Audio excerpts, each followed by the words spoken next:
السلام علیکم، آپ دیکھ رہے ہیں بول نیوز، میں ہوں مونس رضا اور میں ہوں آپ کے ساتھ پلوشہ محمود۔ ہیڈ لائنز آپ نے ملاحظہ کی۔ بلیٹن کے آغاز میں سب سے پہلے خبر ہے، امریکہ نے ایران پر ایک بار پھر حملہ کر دیا۔ ایرانی میڈیا کے مطابق ایرانی جزیرہ کیش اور قشم میں پانی اور بجلی کی تنصیبات پر بمباری کی گئی۔ عمانی ساحلی علاقے میں عرب امارات کے آئل ٹینکرز کو نشانہ بھی بنایا گیا۔ امریکی میزائل پانی اور بجلی کی تنصیبات پر گرے۔ جزیرہ کیش اور قشم میں امریکی پروجیکٹائل پھٹنے سے دھماکہ ہوا۔ امریکہ نے ایران پر ایک بار پھر حملہ کر دیا ہے۔ ایرانی میڈیا کے مطابق ایرانی جزیرہ کیش اور قشم میں پانی اور بجلی کی تنصیبات پر بمباری کی گئی ہے۔ عمانی ساحلی علاقے میں عرب امارات کے آئل ٹینکر کو نشانہ بنایا گیا۔ امریکی میزائل پانی اور بجلی کی تنصیبات پر گرے۔ جزیرہ کیش اور قشم میں امریکی پروجیکٹائل پھٹنے سے دھماکہ ہوا۔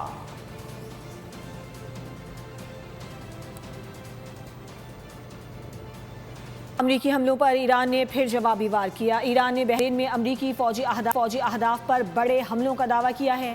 بحرین نے فضائی حملے ناکام بنانے کا اعلان کیا، جبکہ اردن نے بھی میزائل مار گرانے کا دعویٰ کیا ہے۔ امریکی جارحیت کے جواب میں ایران نے آپریشن نصر 2 لانچ کیا۔ دوسری لہر کے دوران بحرین میں امریکی فوجی تنصیبات کو میزائل اور ڈرون حملوں کا نشانہ بنایا گیا۔ ان کے مطابق اسلحہ گودام، سیٹلائٹ کمیونیکیشن سینٹر اور امریکی فوج کے زیر استعمال ایک عمارت کو نشانہ بنایا گیا۔ پاسداران انقلاب کا دعویٰ ہے کہ بحرین میں امریکی بحری کے 5th فلیٹ ہیڈ کوارٹر پر بھی حملہ کیا گیا۔ بیان کے مطابق ایندھن کے ٹینکوں میں آگ لگ گئی۔ ایران نے پیٹریوٹ اور دیگر ریڈار سسٹمز کو تباہ کرنے کا بھی دعویٰ کیا ہے۔ اس کے علاوہ پاسداران انقلاب نے آبنائے ہرمز میں 2 ٹینکرز کو ناکارہ بنانے کا بھی دعویٰ کیا۔ ایران کے مطابق ٹینکرز نے وارننگ نظر انداز کی اور ممنوعہ راستے سے گزرنے کی کوشش کی۔ پاسداران نے خبردار کیا کہ دشمن سے تعاون عالمی توانائی بحران کو بڑھا سکتا ہے۔ ادھر بحرین کے شاہ میڈیا مشیر نبیل الاحمد نے دعویٰ کیا کہ فضائی دفاعی نظام نے ایرانی حملوں کو ناکام بنا دیا۔ انہوں نے کہا تمام فضائی اہداف کو تباہ کر دیا گیا۔ اردن کی خبر رساں ایجنسی کے مطابق اردنی فضائی حدود میں داخل ہونے والے 4 ایرانی میزائل مار گرائے گئے۔ اس سے قبل ایرانی میڈیا نے دعویٰ کیا تھا کہ اردن میں ایک فوجی ایئر بیس کو نشانہ بنایا گیا ہے۔ آبنائے ہرمز پر فیس اب امریکہ لے گا۔ صدر ٹرمپ نے بڑا اعلان کر دیا۔ انہوں نے خود کو آبی گزرگاہ کا محافظ قرار دیا۔ کہا کہ تحفظ کے عوض 20% معاوضہ لیا جائے گا۔ ڈونلڈ ٹرمپ کے اعلان پر عباس عراقچی کا طنزیہ ٹویٹ بھی سامنے آیا۔ ایرانی وزیر خارجہ نے 20% فیس کو زیادتی قرار دیا اور کہا کہ کفایتی فیس کے لیے ہم سے رابطہ کریں۔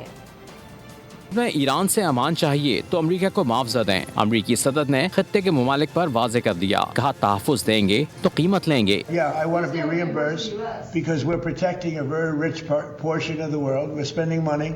And so what we've done is we are going to be reimbursed for protection. We're protecting by the countries that we're helping.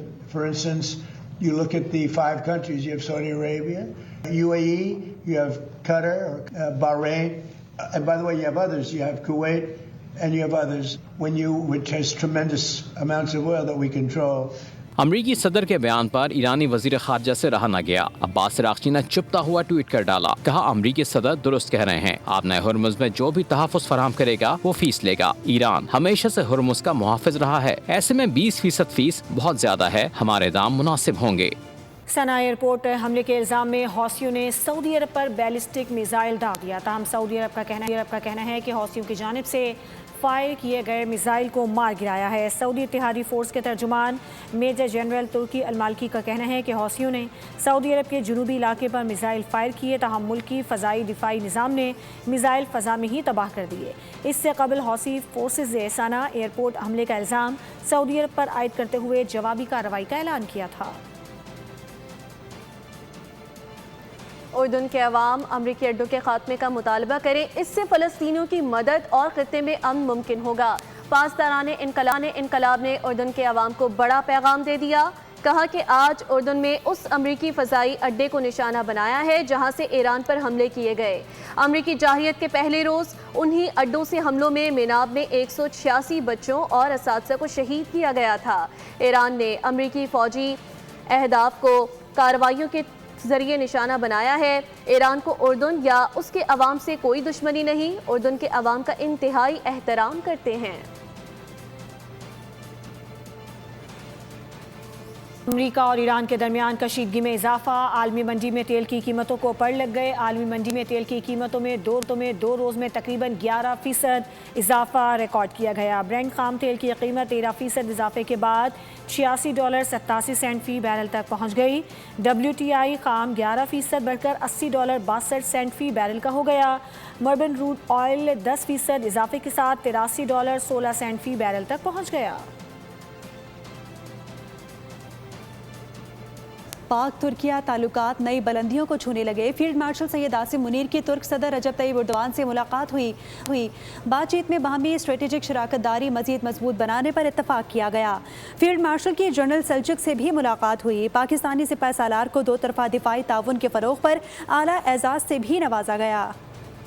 Field marshal Syed Asim Munir کی ترک قیادت سے اہم ملاقاتیں۔ فیلڈ مارشل کی ترک صدر رجب طیب ایردوان سے ملاقات ہوئی۔ بات چیت میں علاقائی سلامتی اور دفاعی تعاون کے فروغ پر تبادلہ خیال ہوا۔ پاکستان اور ترکیہ نے اسٹریٹجک شراکت داری مزید مضبوط بنانے پر اتفاق کیا۔ اس سے قبل ترک جنرل اسٹاف ہیڈ کوارٹرز آمد پر فیلڈ مارشل سید عاصم منیر کو گارڈ آف آنر پیش کیا گیا۔ فیلڈ مارشل سید عاصم منیر کو ترک مسلح افواج کا امتیازی خدمات کے اعتراف کا تمغہ بھی عطا کیا گیا۔ فیلڈ مارشل سید عاصم منیر کی ترک بری افواج کے سربراہ سے بھی ملاقات ہوئی۔ فیلڈ مارشل کی ترک لینڈ فورسز ہیڈ کوارٹر میں جنرل میتن توکل سے بھی ملاقات ہوئی۔ فیلڈ مارشل سید عاصم منیر نے بانی جدید ترکیہ مصطفیٰ کمال اتہ ترک کے مزار پر حاضری دی۔ انہوں نے اتہ ترک کے دور اندیش قیادت کو سراہتے ہوئے پاکستان اور ترکیہ کے درمیان گہرے تاریخی تعلقات کا اعتراف کیا۔ خبروں میں آگے بڑھیں گے، خبر شامل کریں گے کراچی سے، جس کے ولیکا اسپتال میں استعمال شدہ سوئیوں کے مبینہ استعمال سے 81 بچوں میں HIV کی تصدیق کا ہولناک انکشاف ہوا ہے۔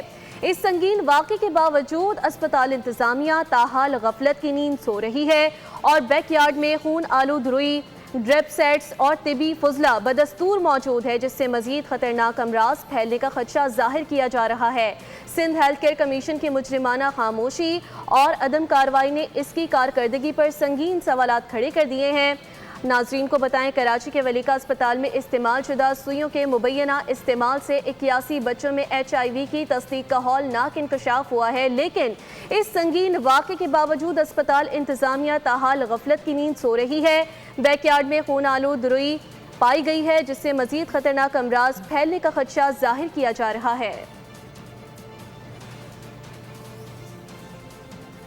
کراچی میں رینجرز پر حملے کے ذمہ دار اور سہولت کار بے نقاب ہو گئے۔ وزیر داخلہ سے ضیاء الانجار نے IG سندھ، ایڈیشنل IG اور SSP CTD کے ہمراہ نیوز کانفرنس کی۔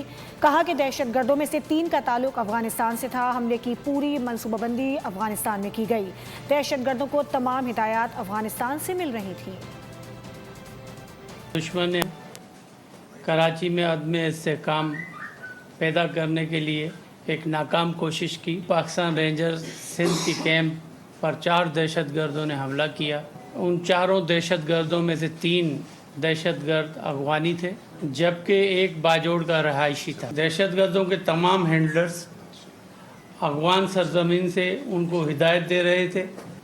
3 دہشت گرد موقع پر مار دیے گئے اور ایک کو زخمی حالت میں گرفتار کیا گیا۔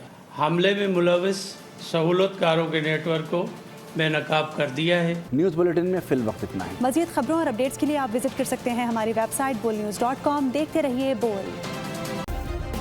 سبسکرائب کریں اور بیل دبائیں تاکہ کوئی خبر رہ نہ جائے۔